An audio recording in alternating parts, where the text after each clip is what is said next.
My boyfriend has been living a double life, and now I am friends with his wife. I just found out my boyfriend has been living a double life. I was cooking breakfast when the phone rang, and when I answered the call, it was some random woman called Emily asking for my boyfriend.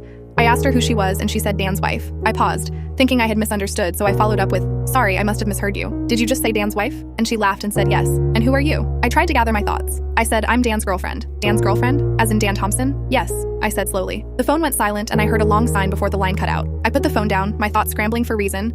I ran upstairs and calmly walked into our bedroom. Dan was getting ready for work, so I sat on the bed watching him change. He asked, "Is everything okay?" I looked at him and said, "I was just on the phone to your wife." His head snapped around, eyes wider than I had ever seen them. "How did she sound?" he muttered. Taken aback, I said, "Confused at the idea of you having a girlfriend." He rolled his eyes and said, "We divorced years ago, think nothing more of it." He had never told me he was married before, and we have been together for 6 years, so I didn't believe him. Besides, he looked defensive. Something wasn't right, and even down to the way he stood looking at me reeked of guilt. I asked him if he had a second phone. He shook his head. I asked him if he had any secret children, a second mortgage, or any holidays planned to Disneyland.